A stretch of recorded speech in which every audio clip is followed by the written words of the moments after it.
নারায়ণগঞ্জ জেলার দাওয়াতুল খায়ের সম্পাদক বিশিষ্ট আলেমে দ্বীন মুজাহিদে আহলে সুন্নাত হযরত মাওলানা মুফতি আব্বাস উদ্দিন আল কাদরি সাহেব সহ অত্র এলাকার সম্মানিত ব্যক্তিবর্গ, সম্মানিত মুসল্লিয়ানি কেরাম, মুরব্বিয়ান এজাম, নওজোয়ান ভাইরা, স্কুল কলেজ মাদ্রাসা ইউনিভার্সিটির ছাত্র ভাইরা, পর্দানশীল মা বোনেরা, আসসালামু আলাইকুম ওয়া রাহমাতুল্লাহি ওয়া বারাকাতুহু।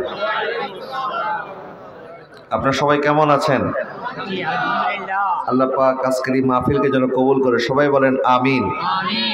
এই এলাকার জন্য এই প্রতিষ্ঠান একটা নিয়ামত, কথা বলেন ঠিক কিনা? যেখানে কলা রাসূলুল্লাহ সাল্লাল্লাহু আলাইহি ওয়াসাল্লামের দরস হবে, যেখানে কোরআনের আলোচনা হবে, হাদিসের আলোচনা হবে, এবং যেখান থেকে ইলমে দ্বীনের বাতাস সুশোভিত হয়ে ছড়িয়ে পড়বে দিক দিগন্তে, এমন একটি মাহফিল, যে মাহফিলের আজকের উপলক্ষ হচ্ছে আমাদের এলাকায় যে মাদ্রাসা প্রতিষ্ঠিত হয়েছে, এই প্রতিষ্ঠানকে আমরা কাল কিয়ামতের ময়দানে হয়তো আমাদের নাজাতের উসিলা হিসেবে আল্লাহর দরবারে পেশ করতে পারবো, ইনশাআল্লাহ বলেন সবাই। এই প্রতিষ্ঠান যেন কিয়ামতের ময়দানে আমাদের সবার নাজাতের উসিলা হয়ে যায়, বলেন আমিন। এবং আমরা প্রত্যেক অন্তঃস্থল থেকে দোয়া করব, আমাদের জনাব ভাই মোহাম্মদ রুবেল ভাইকে, যিনি মাদ্রাসার জন্য 9% জায়গা দান করেছেন, এখানে একটি জান্নাতের বাগান সাজানোর জন্য যা যা প্রয়োজন উনি ব্যবস্থা করেছেন, এবং ওনাকে যারা সহযোগিতা করেছেন, মঞ্চে অনেকেই আছেন, রাত দিন পরিশ্রম করে মাত্র 3 মাসের মধ্যে এই প্রতিষ্ঠানকে আজকে ওনারা এই পর্যায়ে নিয়ে এসেছেন। সবাই বলেন আলহামদুলিল্লাহ। এই প্রতিষ্ঠান পেয়ে আমরা সবাই খুশি না বেজার? এই প্রতিষ্ঠানের পাশে আমাদের থাকা দরকার, আছে না নাই? এবং এই যে ইলমে দ্বীন চর্চা হবে, এখানে যারা ইলমে দ্বীন চর্চা করে, আল্লাহ পাক ইরশাদ করেছেন ওয়াল্লাযীনা উতুল ইলমা দারাজাত, যারা ইলম অর্জন করে আল্লাহ পাক তাদের মর্যাদা বহুগুণে বাড়িয়ে দেয়। যারা আলেম আর যারা আবেদ, আবেদ মানে যারা ইবাদত করে, আলেম মানে যারা কোরআন সুন্নাহ গবেষণা করে, কোরআন সুন্নাহর জ্ঞান অর্জন করে, ওনাদেরকে বলা হয় আলেম। আর যারা ইবাদত বন্দেগী করে তাদেরকে বলা হয় আবেদ। নবীজি সাল্লাল্লাহু আলাইহি ওয়াসাল্লাম ইরশাদ করেছেন, আকাশের যেমন তারকার উপরে একটা পূর্ণিমার চাঁদের যেমন মর্যাদা, এরকম লক্ষ কোটি আবেদের উপরে একজন আলেমের মর্যাদা ঠিক তেমনই। একটা জোরে বলবেন না সুবহানাল্লাহ? আবেদ মানে কিন্তু উনি সাধারণ ব্যক্তি না, যিনি ইবাদত করেন, যিনি নামাজ পড়েন, তাহাজ্জুদ পড়েন, কোরআন তেলাওয়াত করেন, কিন্তু তার মর্যাদার চাইতে 1000 কোটি গুণ বেশি মর্যাদা যে কোরআন সুন্নাহ চর্চা করে, কোরআন সুন্নাহর জ্ঞান অর্জন করে। সুবহানাল্লাহ বলেন। আল্লাহ পাক ইরশাদ করেছেন লাকাদ কাররামনা বানি আদম, আমি আদম সন্তানকে মর্যাদাবান করেছি। আদম সন্তানকে মর্যাদাবান করার কারণ হচ্ছে ইলম। বলেন, মর্যাদাবান করার কারণ কি? ইলম। যখন আল্লাহ পাক আদম আলাইহিস সালামকে সৃষ্টি করবেন, এই সিদ্ধান্ত যখন ফেরেশতাদেরকে জানিয়ে দিলেন, ফেরেশতারা বলতেছে আতাজআলু ফিহা মান ইউফসিদু ফিহা ওয়া ইয়াসফিকুদ দিমা, আল্লাহ আদমকে সৃষ্টি করার কি প্রয়োজন?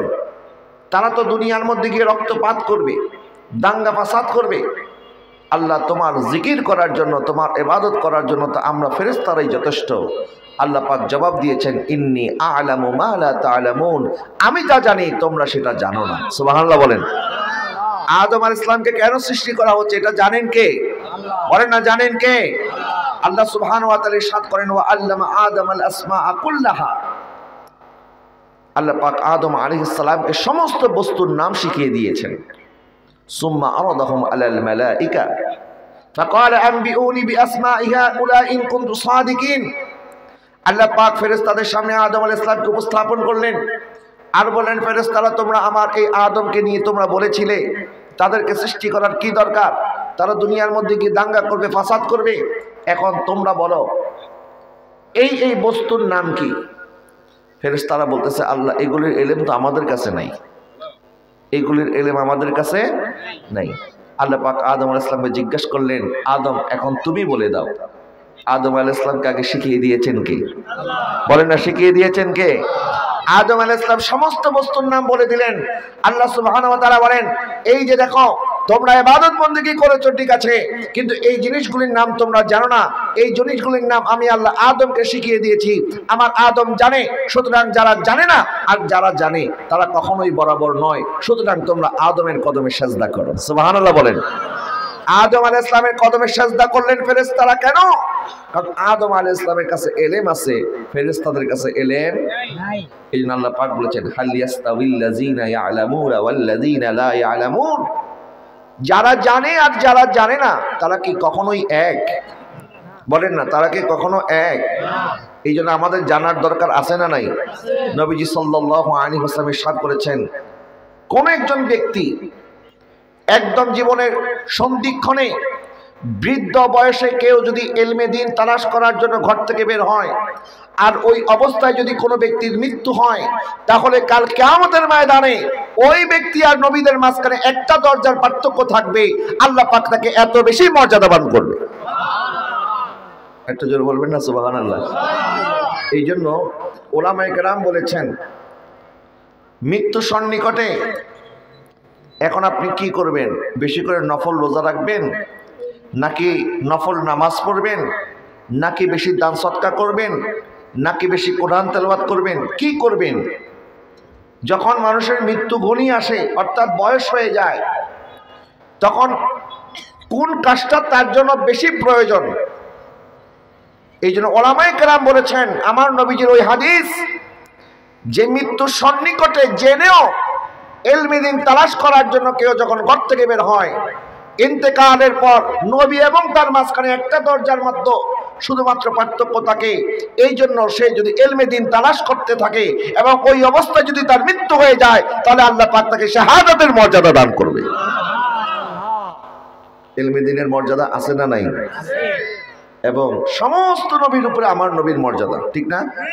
সবসে আলা ও আলা হামারা নবী, সবসে বালা ও আলা হামারা, अपने मौला का प्यारा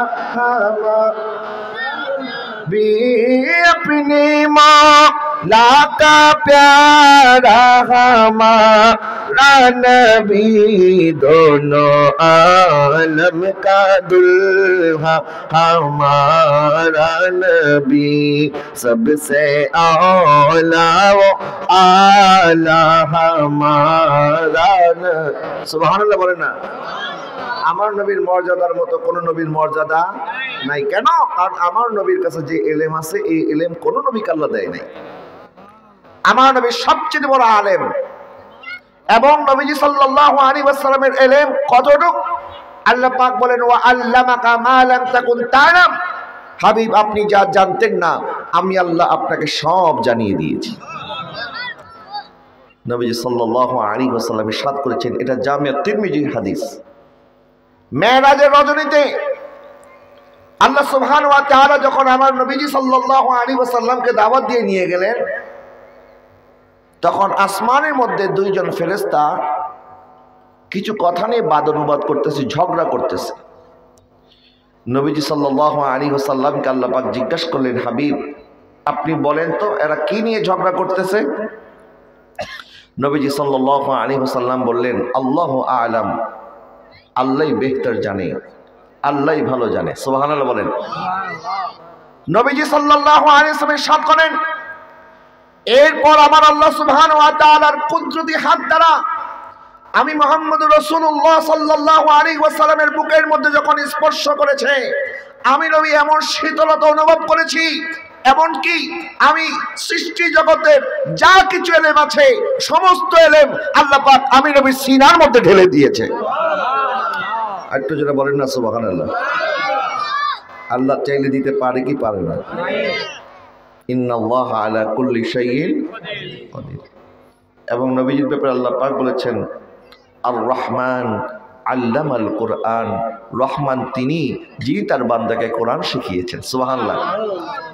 আল্লাহ সুবহানাহু ওয়া তাআলা আদম আলাইহিস সালামকে বিভিন্ন বস্তুর নাম শিখিয়েছেন। সুলাইমান আলাইহিস সালামকে আল্লাহ পাক পাখির ভাষা শিখিয়েছেন। এরকম করে আল্লাহ সুবহানাহু ওয়া তাআলা এক এক নবীকে এক এক ইলম দিয়েছেন। হযরত ঈসা আলাইহিস সালামকে আল্লাহ সুবহানাহু ওয়া তাআলা চিকিৎসা শাস্ত্রের ইলম দিয়েছিলেন। একজন অন্ধ ব্যক্তি যখন ওনার কাছে আসতো, উনি হাত লাগাতে দেরি হতো, ওই অন্ধ চোখে দেখা শুরু করে দিতেন। সুবহানাল্লাহ বলেন। একজন মৃত ব্যক্তিকে যখন ওনার সামনে হাজির করা হতো, ওই মৃত ব্যক্তিকে স্পর্শ করার সাথে সাথে মৃত ব্যক্তি আল্লাহর হুকমে জিন্দা হয়ে যেতেন, কুষ্ঠরোগী ভালো হয়ে যেতেন। এক এক নবীকে আল্লাহ পাক এক এক মুজিজা দিয়েছেন, এক এক ধরনের ইলম দিয়েছেন। কিন্তু সৃষ্টি জগতের মধ্যে যত ধরনের ইলম আছে, আল্লাহ পাক বলে ও আল্লামাকা মা লাম তাকুন তাআলাম, মাহবুব আপনি নবীকে আমি আল্লাহ সমস্ত কিছুর ইলম দিয়ে দিয়েছি। তাহলে আমার নবীর মতো আলেম পৃথিবীর মধ্যে আর কেউ নাই। এই জন্য আমার নবী ইরশাদ করেন, আনা সাইয়্যিদে ওয়ালাদে আদম ওয়ালা ফখর, আমি আদম সন্তানদের মধ্যে শ্রেষ্ঠ, আমি হচ্ছি নেতা, আমি সাইয়্যিদ। আর সাইয়্যিদ নির্বাচিত হয় কিসের মাধ্যমে? ইলমের মাধ্যমে। বলে না কিসের মাধ্যমে? এবং যিনি ইমাম হন এক মজলিসের মধ্যে, যিনি সবচেয়ে বড় জ্ঞানী উনি হবেন ইমাম। এটাই নিয়ম, ঠিক কিনা? মজলিসের মধ্যে যিনি সবচেয়ে জ্ঞানী উনি হবেন ইমাম।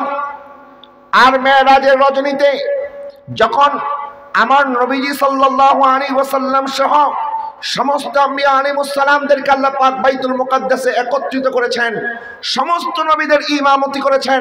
আমার নবী ইমামুল মুরসালিন, নবী দোজাহা, রাহমাতুল লিল আলামিন, শফিউল মুজনিবিন, আনিসুল গারিবিন, রাহমাতুল লিল আলামিন, রাহাতুল আশিকিন, মুরাদিল মুস্তাকিন, শামসিল আরিফিন, সিরাজিস সালিকিন, মিসবাহিল মুকাররাবিন, মুহিব্বিল ফুকারা ওয়াল গুরাবা ওয়াল ইয়াতামা ওয়াল মাসাকিন, সাইয়্যিদিস সাকালাইন, নবীল হারামাইন, ইমামিল কিবলাতাইন, ওয়াসিলাতিনা ফিদ দারাইন, সাহিবে কাবা কাউসাইন, মুহাম্মদুর রাসূলুল্লাহ সাল্লাল্লাহু আলাইহি ওয়াসাল্লাম। মুসা কালিমুল্লাহ পিছনে, ঈসা রূহুল্লাহ পিছনে, ইব্রাহিম খলিলুল্লাহ পিছনে, নূহ নজিউল্লাহ পিছনে, আদম সাবিউল্লাহ পিছনে, আর আমার নবী সবার সামনে।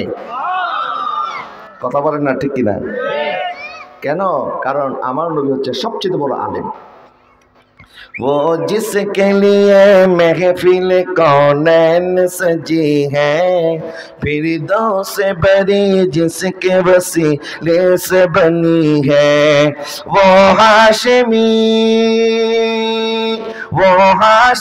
मक्की मदनी उल अरबी है, वो मेरा नबी मेरा नबी मेरा नबी है, ओ मेरा नबी मेरा नबी मेरा नबी है। বলেন না সুবহানাল্লাহ। আমার নবীজি সাল্লাল্লাহু আলাইহি ওয়াসাল্লাম ইরশাদ করেন, উম্মত আমি নবী তোমাদের জন্য দিনার দিরহাম রেখে যাচ্ছি না। কারণ আম্বিয়া আলাইহিস সালামদের কোনো মিরাস নাই।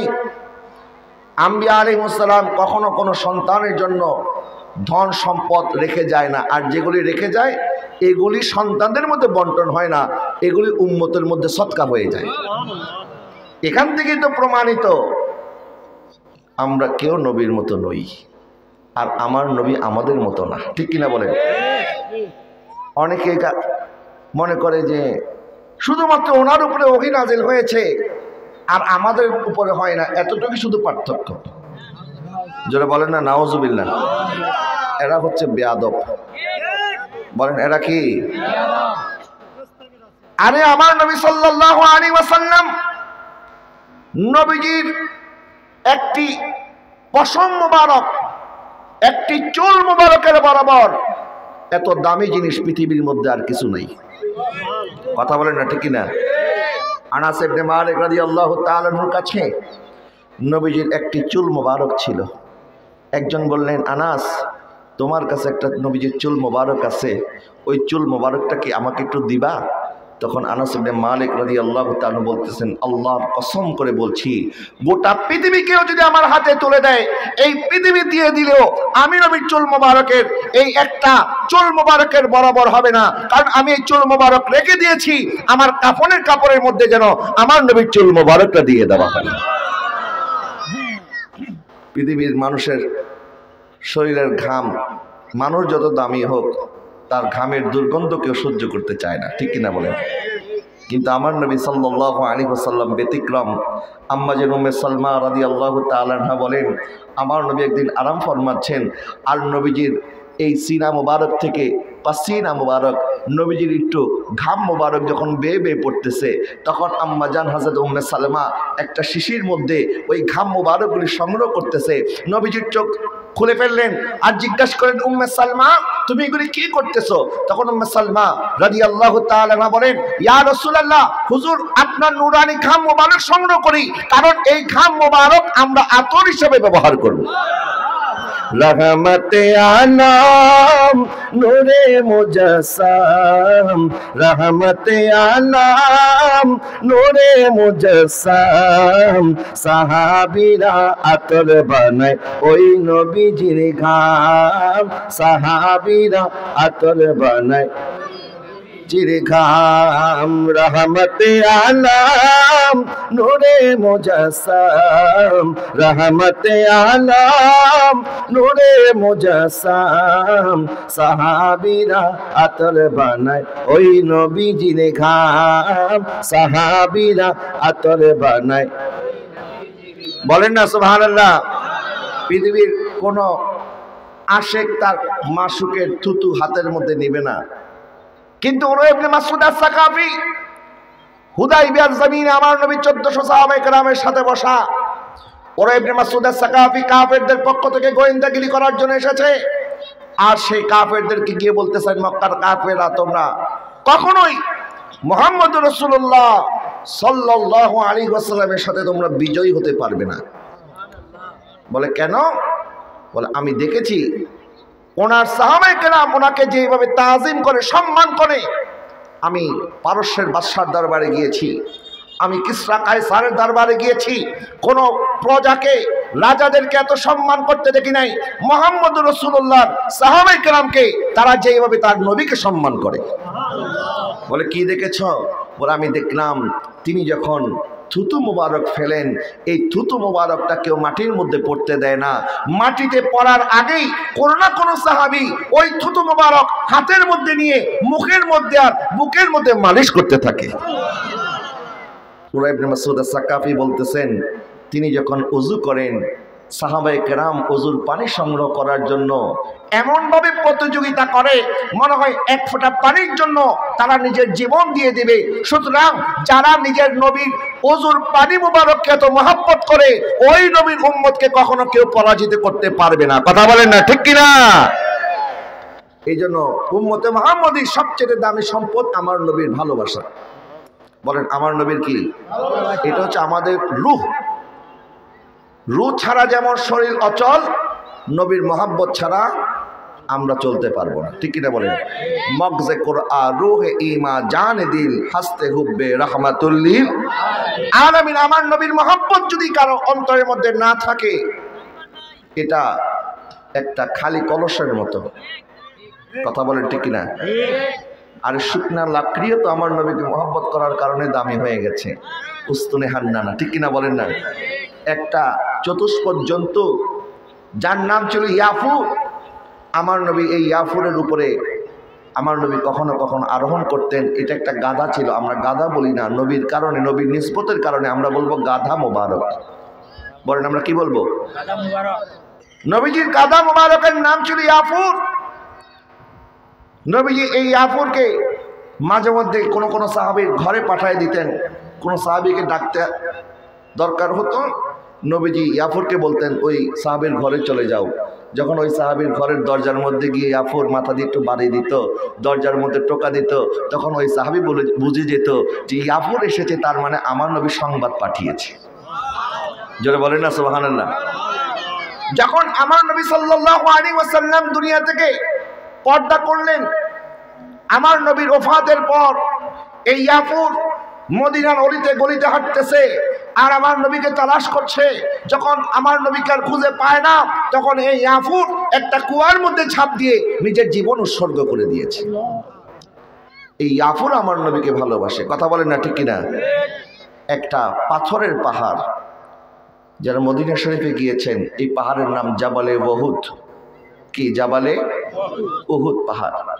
যখন মক্কার কাফেররা চতুর্দিক থেকে আমার নবীকে আতর্কিতভাবে হামলা করলো, আমার নবী যখন পিছনে ফিরে গেলেন, এই পাহাড়টা দ্বিখণ্ডিত হয়ে আমার নবীকে জায়গা করে দিল। নবীজি সাত করলেন, জাবালে ওহুদ ইউহিব্বুনা ওয়া নুহিব্বুহু, এই ওহুদ পাহাড় আমি নবীকে ভালোবাসি আর আমি নবীও এই ওহুদ পাহাড়কে ভালোবাসি, এবং জান্নাতে এই ওহুদ পাহাড় আমার নবীর প্রতিবেশী হবে। সুবহানাল্লাহ বলেন। তাহলে একটা পাহাড়, পাথরের পাহাড়, কিসের পাহাড়? পাথরের পাহাড়, পাথরের অন্তরেও আমার নবীর মহব্বত আছে না নাই? একটা চতুষ্পদ জন্তু হযরত ইয়াফুরের অন্তরে নবীর মহব্বত আছে না নাই? আর একটা শুকনা লাকড়ি, একটা শুকনা কাঠ, খেজুর গাছ, মরা গাছ, যেটা হচ্ছে উস্তুনে হান্নানা, আমার নবীর ভালোবাসায় বিরহে এমন ভাবে কেঁদেছে। আমার নবী বলেন, আমি যদি তাকে সান্ত্বনা না দিতাম, কিয়ামত পর্যন্ত তাকে কেউ তার কান্না থামাতে পারতো না। সুবহানাল্লাহ বলেন। তাহলে এরা যদি আমার নবীর ভালোবাসার কারণে আমার নবীর প্রতিবেশী হয়ে যেতে পারে, আমার নবী যে সাথ করেছেন, আল মারউ মা মান আহাব্বা, যে যাকে ভালোবাসবে তার সাথেই তার হাসর হবে। তাহলে আমরা যদি নবীকে ভালোবাসতে পারি, আমাদের হাসরটাও আমার নবীর সাথে হবে। কথা বলেন ঠিক কিনা? আমি বলছিলাম বাবা, আমার নবী উম্মতের জন্য টাকা পয়সা নয়, অর্থ সম্পদ নয়, আমার নবী বলেন, আমি তোমাদের জন্য রেখে গিয়েছি এলেম। বলেন, আমার নবী আমাদের জন্য কি রেখে গেছেন? এলেম। এবং ওই এলেম যারা অর্জন করবে, আমার নবী তাদের এই ব্যাপারে বলেছেন, আল উলামা ওয়ারাসাতুল আম্বিয়া, আলেমগণ হচ্ছে নবীদের ওয়ারিস। সুবহানাল্লাহ বলেন। নবী যে ইরশাদ করেছেন, আবেদের উপরে আলেমের মর্যাদা বুঝাতে গিয়ে নবী ইরশাদ করেছেন, সাহাবায়ে কেরামের উপরে নবীর যেমন মর্যাদা, আমার নবী ইরশাদ করেছেন সাধারণের উপরে আলেমের মর্যাদা ঠিক তেমন। একটু জোরে বলবেন না সুবহানাল্লাহ? কিন্তু দুনিয়ার মধ্যে যদিও আলেমদের মর্যাদা মানুষ করতে জানে না, কদর করে না, কারণ মসজিদের ইমাম সাহেবের বেতন 10,000 টাকা আর তার কেয়ারটেকারের বেতন 15,000 টাকা। এখন বাড়ির কেয়ারটেকারের বেতন বেশি, মসজিদের ইমাম সাহেবের বেতন কি কম। এখন মানুষ চিন্তা করে যার বেতন কম তার মর্যাদাও কম। এখন এই যুগ চলে এসেছে, এলেমের কদর নাই।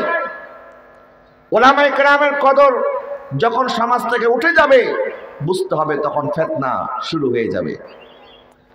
এবং আল্লাহ পাক কিয়ামতের পূর্বে পূর্বে মানুষকে এলেম শূন্য করে দিবেন। কিসের মাধ্যমে জানেন? মানুষের অন্তর থেকে আল্লাহ পাক টেনে হিঁচড়ে এলেম উঠিয়ে নেবেন না, বরং আলেমদেরকে জমিন থেকে তুলে নেওয়ার মাধ্যমে আল্লাহ এলেমকে তুলে নেবেন।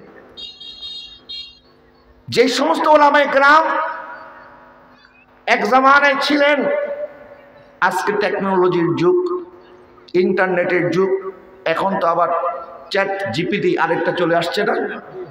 চ্যাট জিপিটি, যার লিখবেন লেখার সাথে সাথে চলে আসবে।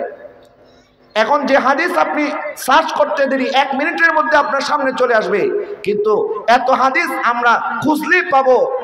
কিন্তু আজকে জালালউদ্দিন সুয়ুতির মতো একজন আলেম আছে, ইবনে হাজার আসকালানির মতো একজন আলেম আছে, আলা হযরত ইমাম আহমদ রেজার মতো একজন আলেম আছে? নাই। কারণ মানুষের কাছে এখন তথ্য ভান্ডার আছে কিন্তু এলেম নাই। তো তথ্যের ভান্ডার থাকলে কি হবে? গোটা লাইব্রেরি আপনি কিনে নিয়েছেন, কিন্তু এক পাতার এলেম আপনার কাছে নাই, তো লাইব্রেরি দিয়ে কি হবে? কথা বলেন না ঠিক কিনা? আর আল্লাহ পাক ইরশাদ করেছেন, ইন্নামা ইয়াখশাল্লাহা মিন ইবাদিহিল উলামা, আল্লাহর বান্দাদের মধ্যে আলেমরাই আল্লাহকে বেশি ভয় করে। সুবহানাল্লাহ বলেন।